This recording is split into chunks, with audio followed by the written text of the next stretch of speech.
श्रीमद् भगवद गीता प्रवचन भाग 25वां। ओम त्र्यंबकं यजामहे सुगंधिं पुष्टिवर्धनम् उर्वारुकमिव बन्धनान् मृत्योर्मुक्षीयमामृतात्। चिन्मयं व्यापि यत्सर्वं त्रैलोक्यं सचराचरं तत्पदं दर्शितं येन तस्मै श्रीगुरवे नमः।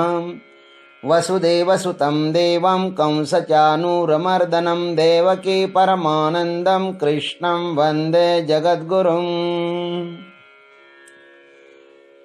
अर्जुन की प्रार्थना का आदर करते हुए भगवान अपने रथ को दोनों सेनाओं के बीच खड़ा कर उसे इस प्रकार कहने लगे। यह बात संजय धृतराष्ट्र को अग्रिम 2 श्लोकों में कहते हैं, 24 और 25। संजय उवाच एवमुक्तो ऋषिकेशो गुडाकेशेन भारत सेनयोरुभयोर्मध्ये स्थापयित्वा रथोत्तमम् भीष्मद्रोणप्रमुखतः सर्वेषां च महीक्षिताम् उवाच पार्थ पश्यैतान् समवेतान् कुरुनिते। संजय उवाच हे भारत गुडाकेशेन एवं उक्तः ऋषिकेशः उभयोः सेनयोः मध्ये भीष्मद्रोण प्रमुखतः च सर्वेषां महीक्षिताम्। संजय बोले, हे भरतवंशी धृतराष्ट्र महाराज, निद्रा विजयी अर्जुन के द्वारा इस तरह कहने पर अंतर्यामी भगवान श्री कृष्ण ने दोनों सेनाओं के मध्य भाग में पितामह भीष्म और आचार्य द्रोण के सामने तथा सब राजाओं के सामने उत्तमम रथम स्थापयित्वा इति उवाच, श्रेष्ठ रथ को खड़ा करके ये कहा। क्या कहा? हे पार्थ समवेतान येतान कुरुन पश्य। हे पार्थ, इकट्ठे हुए इन कुरुवंशियों को आप देखो। अब इस पर थोड़ा विस्तार करते हैं। संजय उवाच, हे भारत। संजय धृतराष्ट्र को यहाँ पर भारत शब्द से संबोधित करते हैं। ये सब कौरव भरत कुल में उत्पन्न हुए हैं। हम पृथ्वी के जिस टुकड़े पर रहते हैं इसे भारत कहते हैं। इस स्थान पर 3 भरत ऐसे हुए कि उनका इतिहास में नाम अजर अमर हो गया। उनका कर्तृत्व महान था। यह कुल बड़ा ही पवित्र है। विचार एवं आचार जितने अधिक ऊंचे होते हैं, मनुष्य उतना ही अधिक पवित्र हो जाता है। कैकेयी माँ का भरत भक्ति एवं वैराग्य के कारण महान हुआ है। ऋषभ देव का भरत ज्ञान से महान था और शकुंतला का भरत कर्मयोग के कारण महान था। इन तीनों ने भी बहुत ही विपरीत परिस्थितियों में अपने धर्म का पालन किया है। उनके महान कर्तव्य के कारण ही इस देश का नाम भारत हुआ। महाभारत काल में इस देश का विस्तार पहले बहुत बड़ा था, किंतु कुछ स्वार्थ राजाओं ने, राजनेताओं ने इसका विभाजन किया। इस अखंड भारत माता के 15 टुकड़े किए। कौन कौन से आपको पता है? Iran, Cambodia, Vietnam, Malaysia, Indonesia, Philippines, Afghanistan, Nepal, Bhutan, Sri Lanka, Myanmar, Pakistan, Bangladesh, Thailand और तिब्बत। एक समय था यह सब अखंड भारत ही कहलाता था। आज भी हमारे पूर्वजों के निशान वहां पर मौजूद है। लेकिन दुर्भाग्य है हमारा कि हम हमारे देश को बचा नहीं पाए। आज इस बचे हुए भारत को भी ग्रहण लगा हुआ है। इसको भी कुछ लोग इस्लाम बनाने का स्वप्न देख रहे हैं। हमारी कमजोर राजनीति और गद्दार राजनेता इसका प्रमाण है।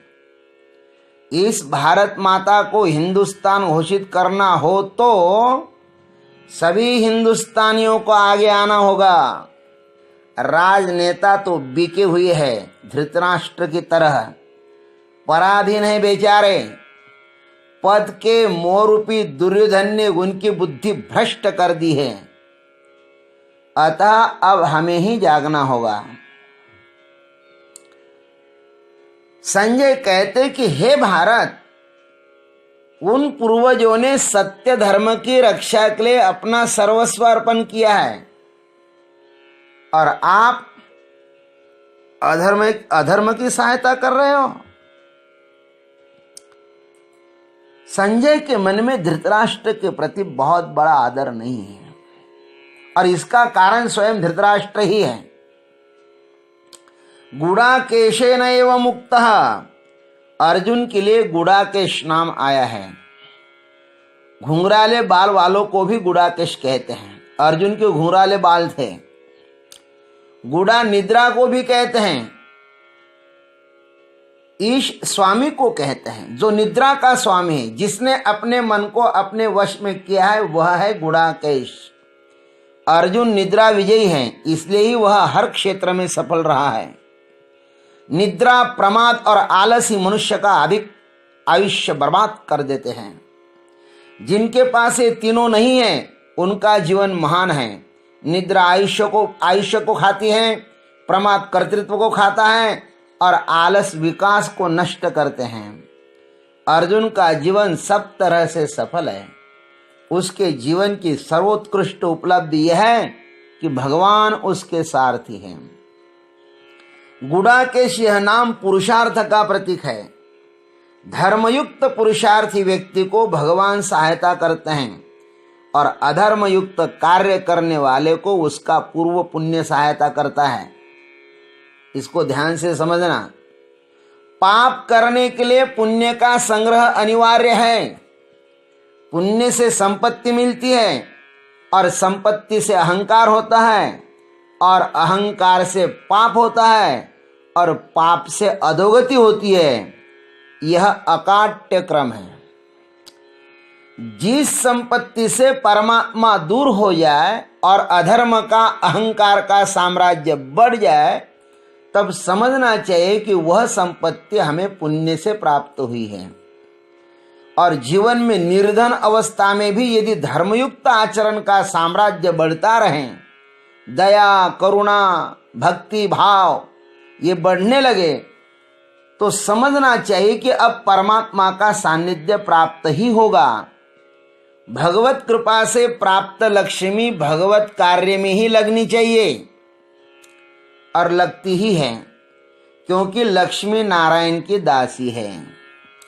पांडवों ने हर परिस्थिति में भगवान को ही पकड़े रखा है, इसलिए आज भगवान उनके सारथी है।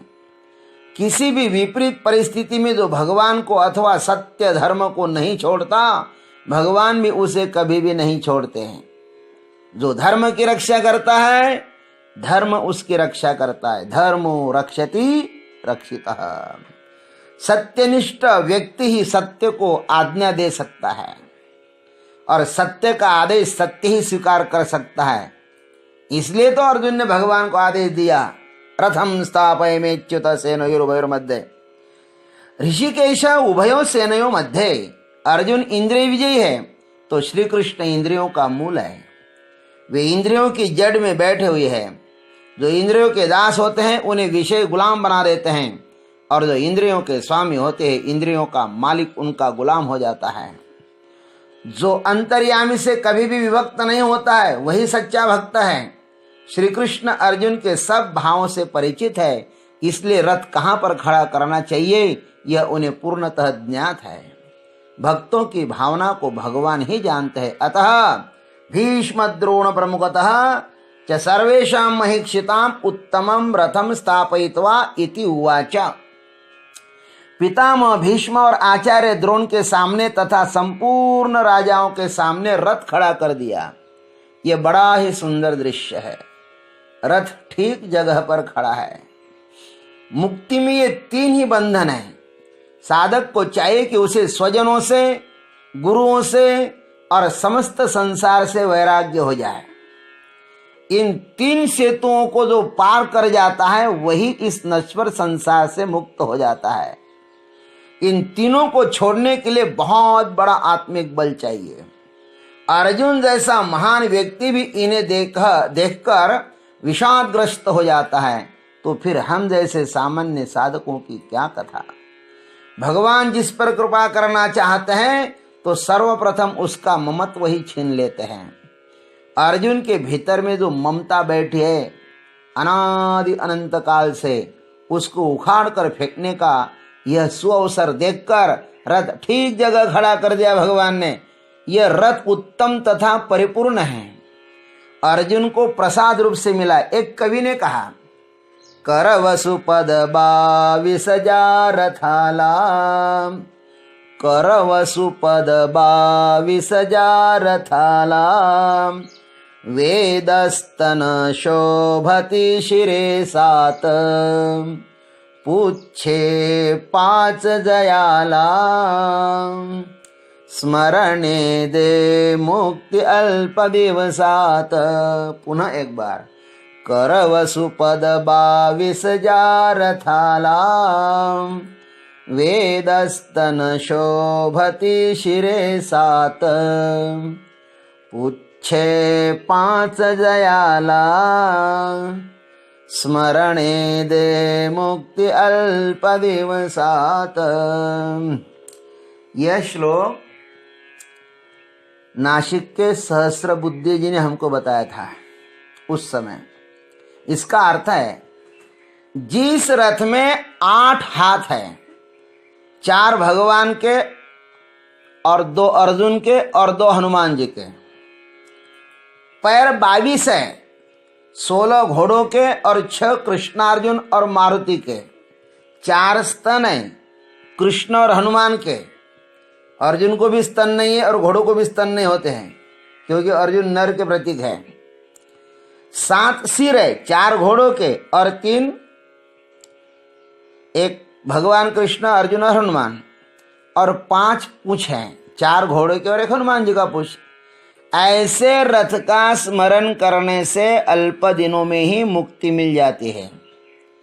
इस दिव्य रथ को दोनों सेनाओं के बीच खड़ा कर श्री कृष्ण जी ने कहा, हे पार्थ, समवेतान येतान कुरुन पश्य। हे पार्थ, इकट्ठे हुए इन कुरुवंशियों को देखो। कुरु किसे कहते हैं? कुत्सितम रौति इति कुरु। जो अपनी गलत बातों को रो रो कर बताए वह कुरु है, कौरव है। हे पार्थ, इन इकट्ठे हुए कुरुवंशियों को देखो।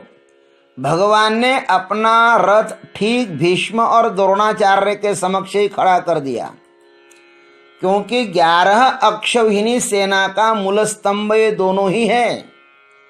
अन्य किसी के भी सामने यदि रथ खड़ा करते हैं तो इस दिव्य भगवत गीता का जन्म ही न होता। तब यह युद्ध भी बड़ा कुरूप एवं विभत्स तथा सौंदर्यहीन हो जाता, जैसे 2 शराबी अथवा 2 मूर्खों के बीच का युद्ध हो जाता। भगवान इस युद्ध को मानवीय इतिहास के पन्नों पर स्वर्ण अक्षरों से रेखांकित करना चाहते हैं।